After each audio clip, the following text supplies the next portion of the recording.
नमस्कार मित्रांनो, गणपती आता फक्त 2 दिवस बाकी आहेत आणि आम्ही आता मोठा गणपती करू घेतला. जर आम्ही तोपर्यंत वाळव्यांचं मुलगो लेखणी काम करू. मी पण एक गणपती पूर्ण केला आहे आणि दुसरा गणपती घेतला आहे. दुसरा गणपती कलर करून दादा लेखणी काम करत होतो. अक्षय इल्लो सोनेरी मारू, अक्षय परब आणि सोहम पण काळू रंग मारू मदत करत होतो. की नाव काढलेलं गणपतीच्या कुमत स्तरावर. मी दुसरं गणपती पूर्ण केलं आहे आणि दादा तोपर्यंत लाल रंग मारत होतो. तोपर्यंत मी पण त्याला धोतरशाले मारलं आणि दुसरं बारको गणपती घेतलाय. परत मोठा गणपती धोतर मारलाय. तोपर्यंत दादा आणि शेडिंगला गणपती घेत होते. घरा केलं त्याच्यानंतर परत गेले तर दादांनी बॉडी कलर मारलेला आहे. रेशन पेढी मारत होतो आणि बाबू मांजरेकर वहिनी आणि मग दादा सोनेरी काढत होते. मी तो गणपती पूर्ण केला. आमचं मुंबईचं हर्ष मोरपिसा काढत होतो. मानसी ब्लॅक कलर मदत करत होता. भायको रंग मारत होता त्याच्या गणपती. करुणान पण एक गणपती घेतला रंग मारू.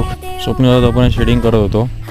तोपर्यंत मी रंग घेतला आहे. त्यानंतर ब्लॅक कलर काढला आहे. त्यानंतर सोनेरी काढला आहे.